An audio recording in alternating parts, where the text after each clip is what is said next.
On this episode of She's Crafted to Thrive, our guest is Danielle Mall. She is a brand expert, business coach, and graphic designer.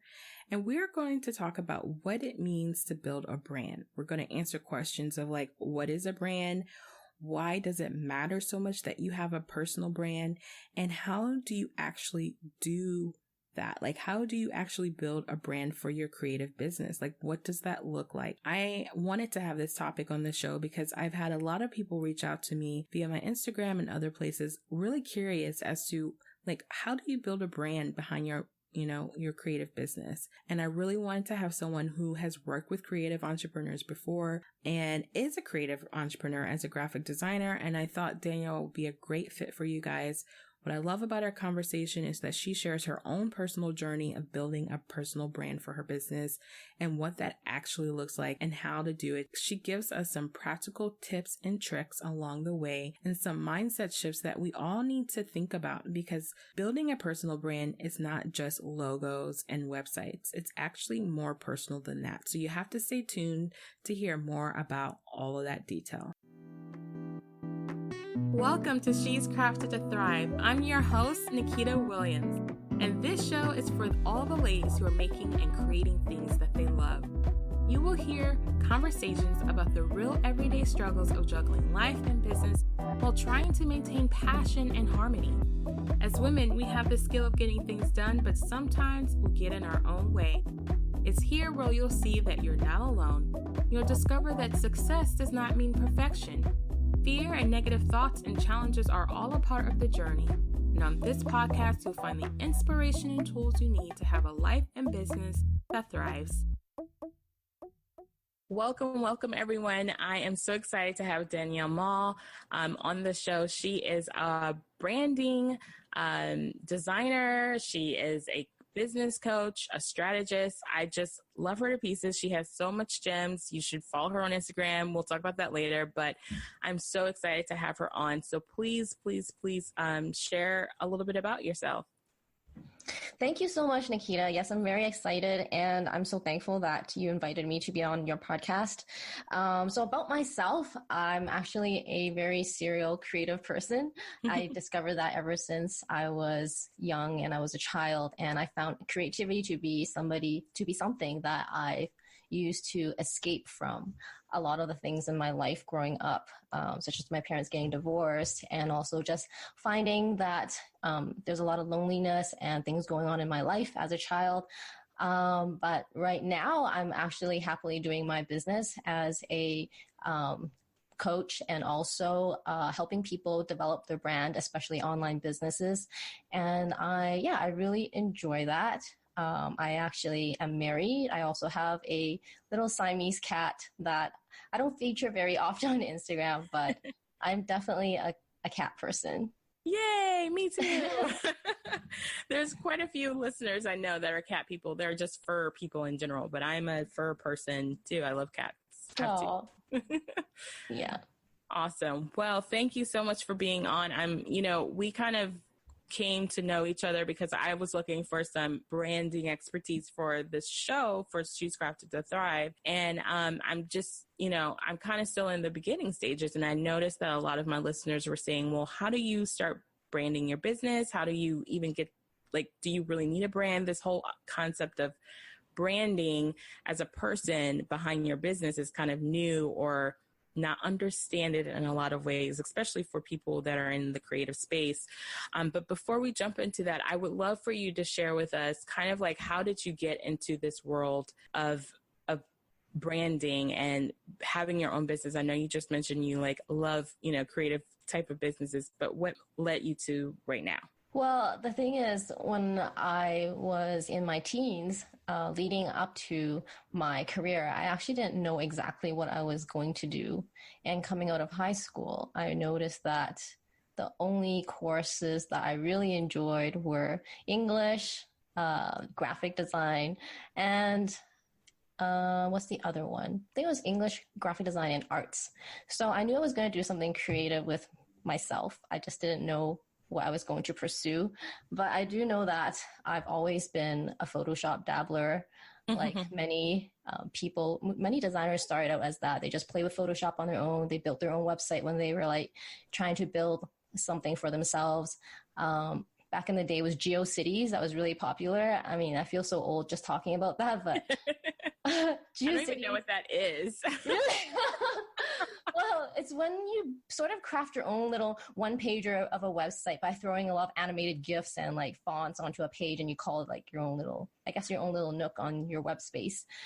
So those were really popular back then. And after I graduated, I actually denied myself of that at first because I thought I needed to become pursue a career that was more pleasing to like financially. And I thought that I would want to go into nursing, but that didn't work out. And math was definitely not my strong point. Biology, definitely not so much, even though I had an interest. So I guess I slowly just figured it out, and I applied for an art program, a design program actually. And then once I got accepted in that design program, I realized that, yeah, this is what I wanted to do. And I guess from there, I've been since then trying to really find jobs within my industry. And it's been really hard. Like if you work for a corporate, and you're looking for a job to be a creative and you want to work at a corporate as a graphic designer, I've experienced so many things from like layoffs to just having jobs cut really short or the pay just doesn't work out. So I decided to do my own thing between things like coffee shop jobs and going back and forth between like working as an in-house designer. So all those years of just trying to figure it out. And finally I moved just pretty much over a year ago.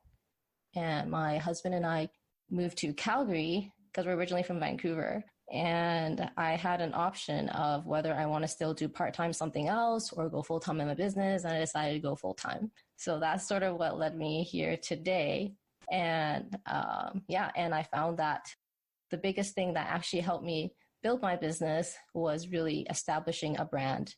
And that as designers especially, it's very important to establish yourself as an expert and to really develop that brand for yourself. Well, it's so interesting that you say that. We have a lot of photographers on the show, and it's kind of, I just thought about it this way. It's kind of like, they're like, I don't know how to make myself stand out. And for them, it's their editing process of how they edit and how they shoot kind of with different lighting. And I would imagine as a designer, like a graphic designer, there's kind of like the same kind of concept with that, the way you use different types of design elements in your art. I'm wondering if that's true. Yes, if you're a photographer or designer, a lot of my clients are also photographers. And if you're somebody who's a creative in your service space, but you also need a portfolio, like you have a body of work to show, what I find is having your very own style visually helps. But then that's not the only thing that you need to consider as well, because I mean, it's great that you establish your own style, and that's very important as somebody who definitely works with clients who hire you for the quality of work and the style of work that you do. However, to differentiate yourself further, you really have to define the type of audience you want to serve and really understand what is the extra value that you bring to them. Because so often, I think a lot of photographers and designers, we always think about the need of the customer in terms of, it's so obvious that they need photos for their brand, or it's so obvious they need a logo for their business. But then because we know there's so many different designers, there's so many different photographers, it's like, well, why would someone want to hire you specifically? And what is the value that you actually bring more than just your photos, more than just your style? And so finding your niche and digging deeper is definitely something that I highly recommend that a lot of photographers and designers do. Because for me, when I first started doing design, I felt like no one's listening to me, no one hears me, no one sees me, and my work doesn't suck. A lot of people are like, oh, your work is nice, but then they either don't end up working with me or they end up probably hiring somebody else. And I realized that it's a lot to do with our business skills and monetizing our creativity. And so often we're very familiar with creating our craft and being highly creative. But then when it comes to the business side, like we don't really think about how do we market ourselves and how do we put ourselves in the position of our customer, and what is it that they actually want? Because if you think about it, like for instance, if you're a photographer and you're marketing to moms and you are doing newborn shoots, I think photos do speak for themselves. But then sort of like, how do you put a voice to your own brand? Like, instead of just saying, oh, I shoot for moms, like, well, can you further that? Can you deepen that message? Like, well, I shoot for moms who just gave birth. Okay, so then what else about it? Well, the fact that moms gave birth and they want to remember and cherish this moment, and also to be able to have high quality photos that they can keep for years, maybe even create a legacy and maybe pass these down to like generations. So dig deeper than just like I take photos of the newborn, right? And so I think that's like the really important thing, is to really highlight, who is it that you serve, and also what is the additional value that you bring, and how do you express that? Because for me, like a lot of the clients that I work with as a designer, they come to me for a logo. That is the external problem. It's like, I need a logo. I need to look good. Yeah, like everybody starts there, right? Oh, I have to have a logo. Like you have, it's like every creative person, like that's the number one thing they like. It's like their one thing on the checklist. I know I started that way. Like I got to have a logo. Like it's just where people start. Yes. Yes. And that is sort of like the thing that brings people to you in the beginning, because they see your portfolio. They're like, oh yeah, I need one of those logos too. And I need to get started.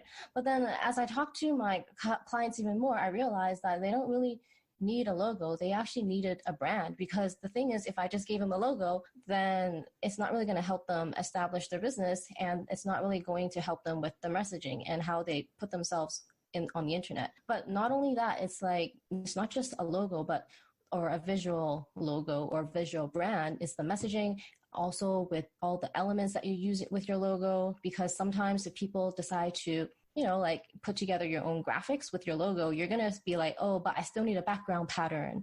Oh, I still need the right font. Oh, and I don't have the right accent colors. So that is what constitutes a visual brand. That's why if I usually just give a business a logo, I find that, dang, should I just refer you to someone who will do it for $5? Right. Or should I really I just want to try to serve to a bigger capacities. So for the audience, like for the people that are listening, and I think this is a really important part, what is the definition of having a brand versus just having like a logo? Like how would you describe having a brand? Like, so if you're talking about the visual side of a brand, so branding basically sort of has two ways of looking at it. Your branding is like your visuals in terms of piecing together your colors, the mood board, like your photography, and anything that basically helps create that visual vibe of your business. So that's why it's more than just a visual logo. But when you're talking about not your branding, but your brand message, like your brand, like coming up with the right copy, coming up with the right pitch, coming up with the right tone to your business, and really selling the solution to your customers, that is when your brand message is the expression and the experience of your business that you provide to your clients. And that is really, it's the core piece to really selling and monetizing your business, really.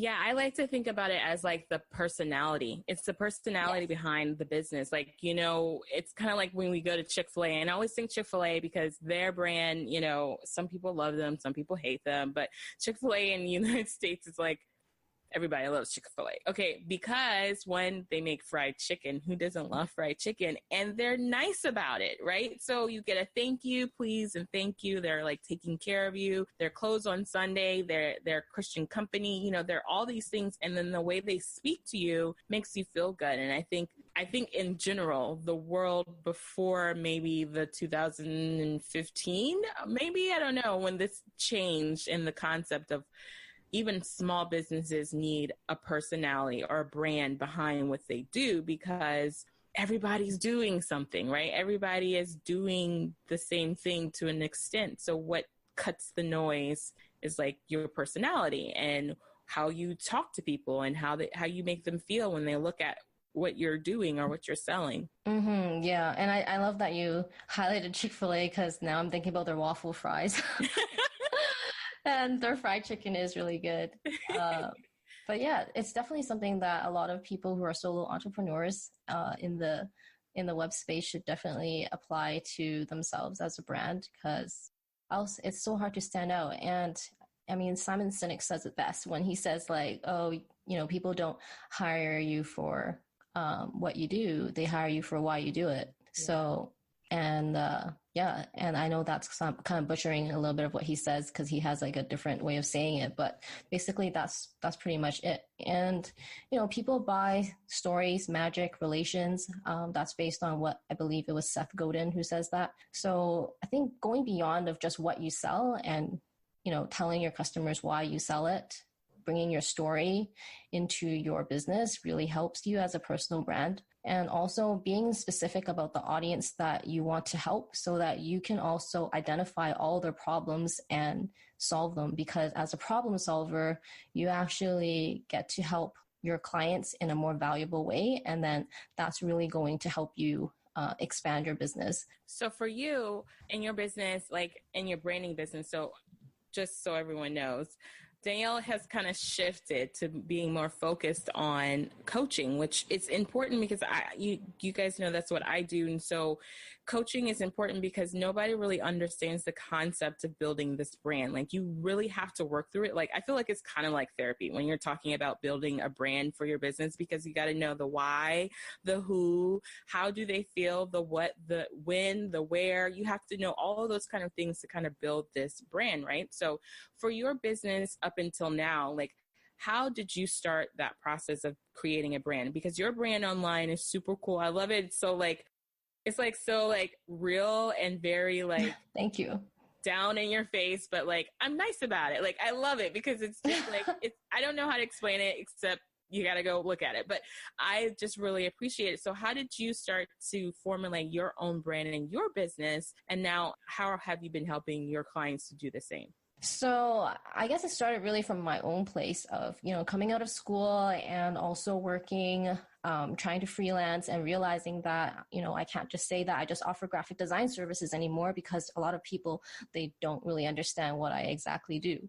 And that's how I realized I needed to, in order for me to help other people, I need to also help myself get seen and I need to help my own business. So I really came from a place of, I got to learn about brand strategy and I got to learn about what my business is about. And then I really have to learn about, where my customers want to go with their business and how I'm going to apply that. So I really spent a very good chunk of my time pretty much just zeroing in on branding myself. And I realized who I wanted to help. And once I had that target in my mind, like the step-by-step of identifying the niche and identifying who I want to help, like really just digging into not just who, like we talked about maternity photographers helping moms, but then what is the thing that the moms need? And then I thought about what are the things my clients need.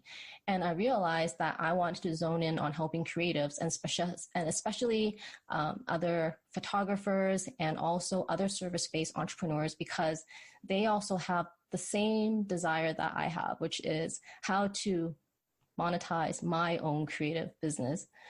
And that was a thing that stumped me. So I was able to learn how to do that for myself. And then I wanted to teach them how to do that for themselves too. So that is sort of how I booked photographers. And it's funny because one of my very first photography clients that I booked, I never met her before, in person. And I know that it's very common nowadays to do business with people that you've never met in person. But when I first landed a client on social media, it was literally eye-opening. I was like, this is possible. Somebody just decided to drop me $1,000 to book my services. And I got so excited. I told my husband and I was jumping up and down. I was like, oh my gosh, I did it. So if I could do it, then I can help other people understand how to do this too. Because to get really deep into it, you just really need to position yourself as the expert, but you also need to figure out what is it that your clients need from you. What is their deepest desire? It's beyond, I need a logo, and it's also beyond, for example, skincare. I want to use this example because one of my clients is in a skincare niche. So what happens is, if you think about it, a lot of clients or your customers may want to resolve their skin problems, whether they have oily skin, acne prone skin, or they have very high pigmented skin. And then you're like, okay, I'm a skincare company or I'm a skincare brand and I want to appeal to them. And on my website, my copy and what I say, what I do on social media, on my Instagram, I just want to talk about acne and how my product can remove their acne, make them blemish free and all that good stuff. So that only speaks to your audience. Sure. And then you can say like, I want to help teenagers. Okay, sure. So that has a target, right? But it's not really strengthened when you're not applying the emotional side, the internal side to their problem. It's like, you can talk like that, but I find that it's more standardized, that a lot of people know that, like, yes, I have acne problems. Yes, I want to get rid of my acne, but what else? And if you're honing in on your branding, what you could bring to the table in terms of talking about their problem in a different way is not just about their surface issues, but talking about internally. It's like, I know that, as a teenager, you're always hanging out with your friends and taking photos, but you feel so insecure because you always have your skin problems and your acne and you want to cover yourself up. And sometimes you don't even want to be in public places because you don't know when your breakouts are going to happen. And it just sucks that, you could be out partying, but you decide to stay home and eat Cheetos on the couch, watching Netflix by yourself instead because you're just having a horrible skin day. Right. And I think when you speak, like, people pick it up. They're like, oh, she gets it, or they get it, right? Versus like, my product is XYZ.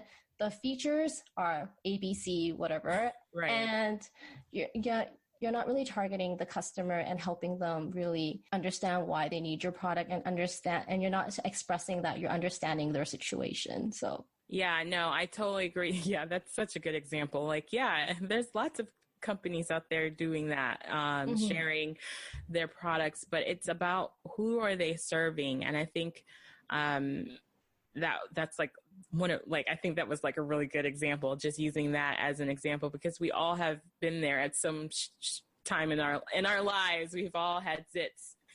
Yeah. But we were different. Like, for example, just to prove your point again, it's like when I was a teenager, I didn't have issues with my skin. So, and even right now, if I were a teenager right now and I saw something that says you're a teenager and if you have, you have zits and stuff like this and you want clearer skin, that wouldn't be for me. Like, that wouldn't be for me because I didn't have that issue. Now, I am in my 30s now. I have chronic illness. I have hormonal issues. So I do a lot. I feel like I'm a teenager all over again, just now with skin issues because I deal with it so much. But if I were watching that same thing, I still wouldn't connect to it because you're talking to someone that's not me. And so because there's now tons of different companies out there. There are some companies that specifically speak to me. They're like, if you're a woman and you're in your mid 30s and you're dealing with this illness or that illness, or that sounds great. But if it's a commercial that comes on that says, aren't you tired of feeling, like you have to put on makeup and, you have to be on all the time. Like you have to put that like beauty mark on your camera all the way up to 10 so nobody can see your blemishes. Yeah, you're talking to me. Like that's a me right there. So I think it's so important to what you're saying. Like, you have to know who you're talking to. And then I want to go back to something you said earlier. You said when you were talking about your own coming to, share your own brand, and you said you had to get clear with yourself. And I'm like, what do you mean by that? Like, I think a lot of people are a little worried about like, well, I don't want to share like me, like that's too personal. But what do you say to that? Like, how did you have to get with yourself in order to start to put your brand together? Mm-hmm. That's a really good question because as a personal brand, one of the scariest things that you would do for your business is to actually put yourself out there. And I'm so glad you asked this question because I've had a lot of obstacles putting myself out there initially. And I think it stems from a place of insecurity and being afraid of judgment from other people. You know, what would people think? What would people say? And even to this day, even when I post content, I still have sometimes that voice telling me like, are you sure you want to post this? And what are the consequences? And I would think about like, well, what's the worst that could happen? I mean, I think that anything really, really gets twisted on social media. And sometimes you mean well, but then you also come across different for each person. I've had people not like the fact that I'm blunt. And I've had people who sometimes think that, I guess, yeah, like that my content is kind of blunt. And I've come to terms that, you know, my personality is blunt, but I do mean well for people. And I think I sit well knowing these days that I have good intentions, and I know that not everyone knows it. But here's the thing, like I usually, what helped me was I think about the extreme, like the role model in my industry or the role model in my sort of the people I look up to. And I'm like, they're actually people who are very blunt. The people that I follow, they give you the truth. They don't sugarcoat it. Like people, even like Jasmine Star, like she's very sweet, but you know, she gives it to you when she's like, you gotta know, this is what you gotta do, boo. Right? And Gary Vaynerchuk just swears on like all his episodes, and I still watch him. He just yells at you. I'm like, I'm not like that. Yeah, right. But I can see that the role models that I follow are very much along that sort of a personality, and they have that character. And for me, that's how I learn. I mean, I don't beat myself over things that I don't perfect and things, but sometimes I do need that kick in the butt. And I think a lot of other people who follow me, they do too, in order to take action. So right. I think just knowing that you come from a place of good intention is one thing, and knowing that putting yourself out there is not really the end of the world. But plus, if you dig deeper, like for myself, I always wondered what was the thing that's holding me back from putting myself out there? What is the ultimate fear? And if you can dive deeper into that, I assure you that you might unlock some things that's really going to help you really grow yourself and your business. Because I think growing your business really comes from a place of self-awareness. And I take that from Gary Vaynerchuk, and I really, I've been really gnawing on that for like the past years about self-awareness and self-development. And one of my biggest fears was going on video. And I realized for a lot of people, that's one of their biggest fears too, public speaking, going on video. And the thing that really helped me realize what was the underlying fear was, honestly, it's not really about making videos that scares me. It's really about what are people thinking, and will people like me, and what if they judge me? But the worst part was when you make videos, you're actually taking a look at yourself. And most people, here's the thing, they never spend much time looking at themselves because it's such an uncomfortable thing to do. Some people hate looking at themselves in the mirror. Some people hate listening to their own voice. So when I started making videos and I started having to edit my videos and I watched myself, the first thing that came to my mind was like, oh my gosh, I sound like this. Oh my gosh, I actually look like this. Oh, so from this angle, I'm actually like that. I'm just like so critical of myself. And you start realizing that a lot of this is really internal issues we haven't really dealt with. The fact that we haven't accepted ourselves, and we never took a good look at ourselves. We never developed the self-respect for ourselves. Maybe we've been telling ourselves the most negative and demeaning things, but once you start doing video, that all comes to life. Like you're like, this is how I looked at myself. Like I never knew that. So for me, that was my awakening, was that I realized that's how I saw myself. And I think it was more shocking for me to see that than to be like posting a video. Because I tell people, like, for example, if you want to be a personal brand and if you want to be on video, the thing is you don't have to make videos to post. Make videos so you can watch yourself. And a lot of people will not even get past that phase because you just cringe.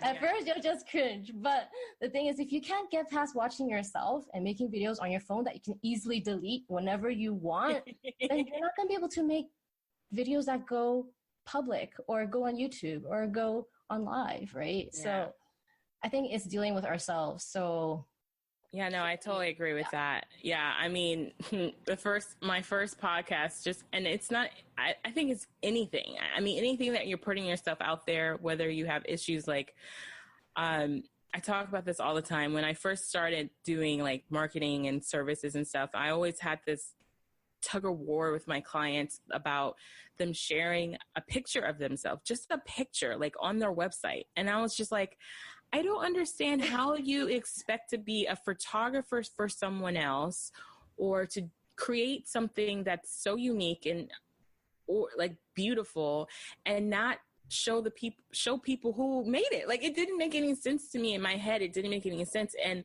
the response I would get back from them was like, that's just too personal. And my response back to them is like, isn't what you're making just as personal? Like, even if you're a photographer, you're capturing a moment that they probably never had before.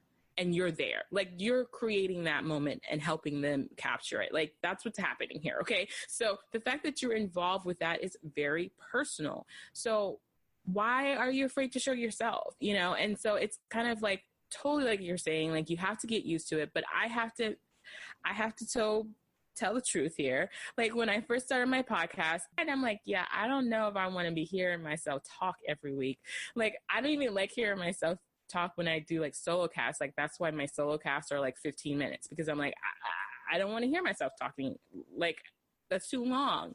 But it does definitely open yourself up to seeing more about yourself. Not that you're like in love, like completely conceited, but you have self-respect for yourself. And I think that's a place that most of us think we have until you actually have to do the work, prove that you have that kind of self-respect for yourself. And I love how you're saying, like, yeah, just start off slow. Like, maybe do a video and keep it in your phone and like look at it. Yeah, it's going to be awkward. Let's be real. If you haven't never done that, it's going to be awkward.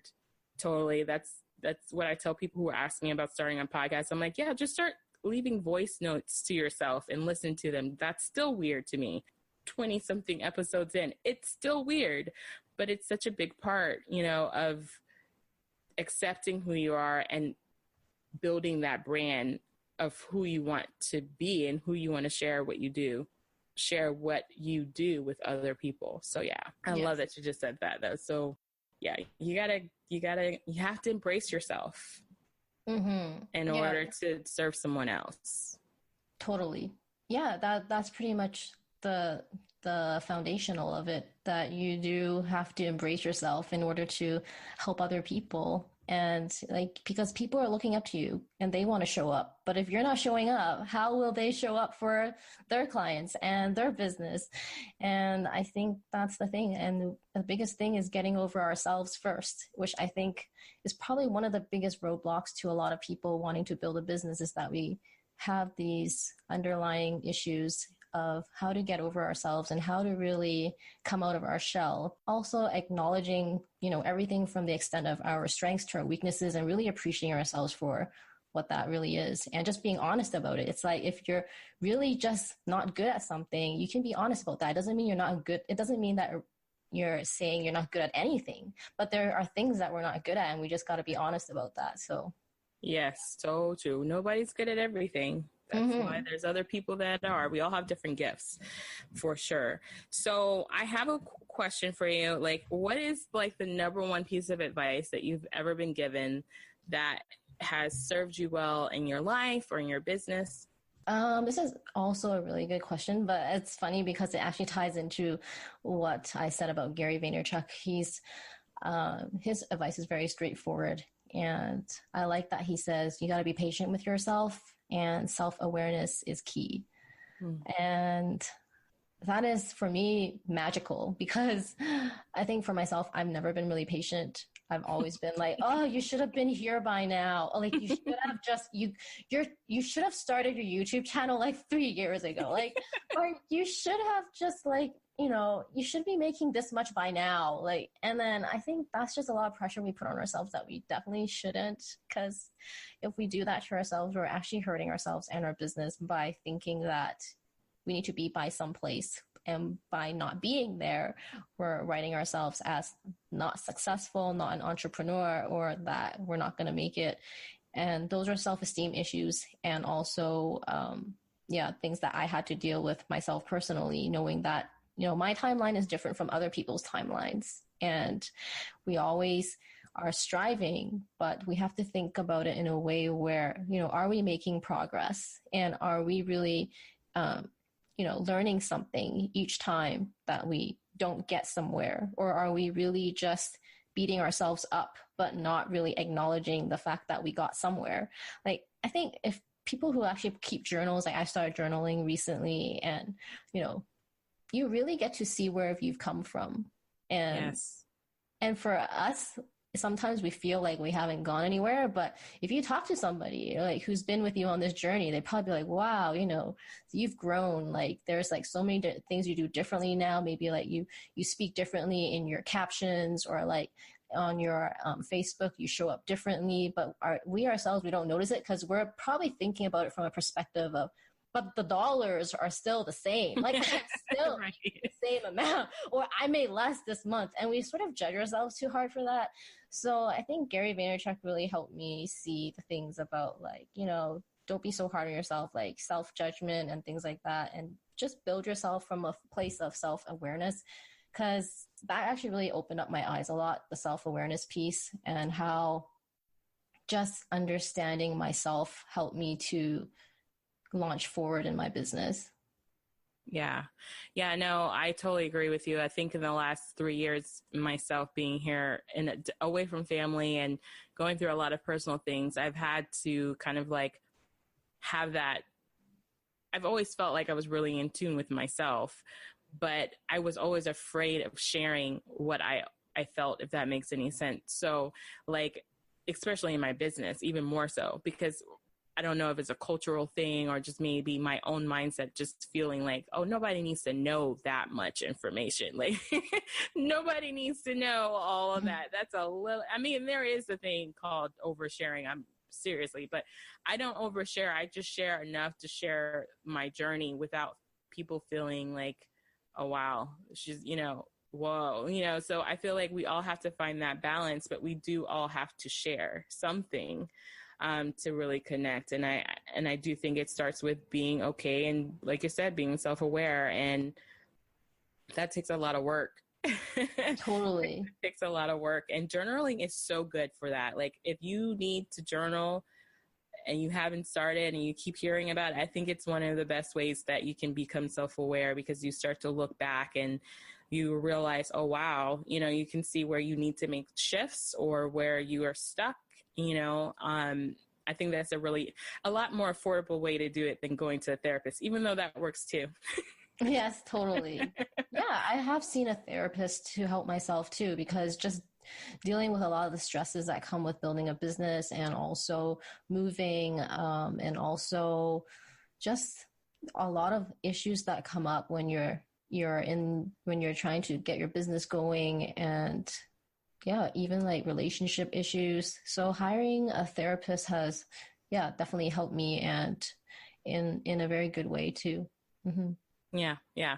So what are some tools that, you use in your business right now that's like every entrepreneur, especially a creative entrepreneur, needs to have, like to look at it at least for their business? Do you mean like digital tools, or do you mean like digital tools, or just life? I just had a girl on the show and she was telling me about this app called Things app, and it's not like a entrepreneur app, but it's like a Post-it app, but like digital, and I'm in love with it. So like any kind of tools that you find helpful. For somebody like myself who shows up and online and creates video content, I use Videorama, and that has been really helpful. I'm slowly transitioning to not use it because I find that I want to start editing more from my own desktop. So if you're starting out on video, Videorama is a good one if you have an iPhone. I'm not sure about Android phones. And it helps you you get to use it to edit your videos. It comes with like images that you can just plop in, so you don't have to separately go download a different library and like add your own images. So they have a library embedded in there for you, and you can also connect it with your iTunes and like put music in there. So it's really easy to use, and I've been editing all my YouTube videos on there pretty much so far. The other thing that I would recommend is also, I think a lot of you guys have probably heard of InShot. InShot is also a video editing app, and that also helps as well. I recently have been using, or testing rather, Clips. It's actually really good for people, maybe even like yourself, who like to do a lot of either Insta stories or creating videos where you're just talking. Because what it does is you get to talk using this app, and it records your voice and it does a video of you, but it also creates the captions for you, so you don't have to put them in yourself. Nice.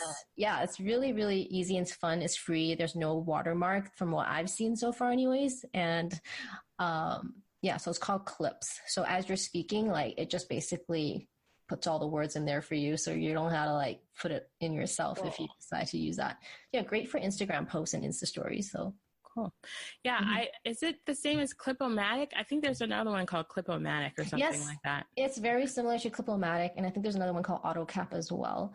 It just depends on your preference and which one you find you like better, but very, very similar. I need to get on that.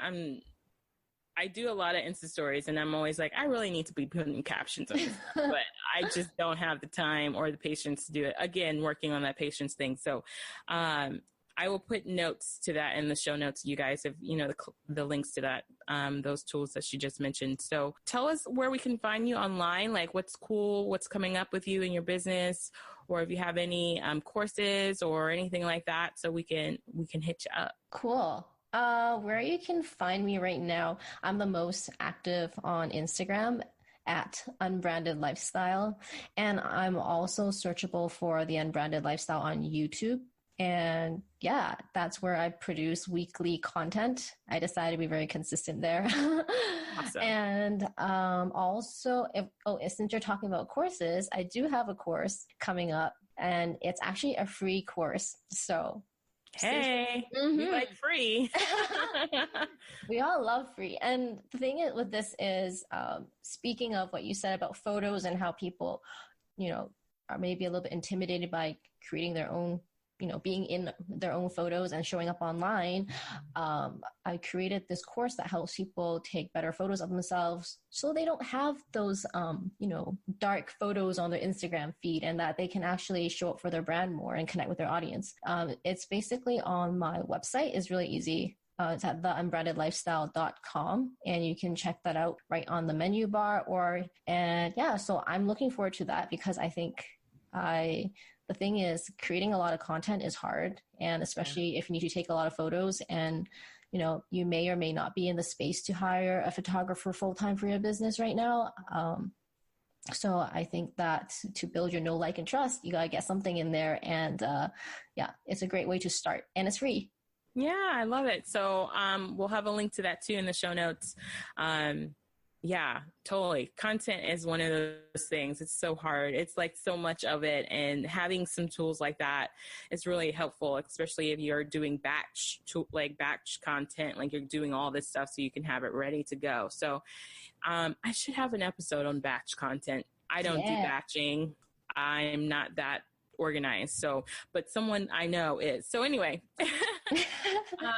thank you so much for being on the show, Danielle. I really, really appreciate it. This was such a real conversation about branding, and I really wanted it to be exactly what we talked about. Like, we really need to get in touch with ourselves and like share a lot of what we're going through in order to know who we're going to serve. Like, we have to know those things.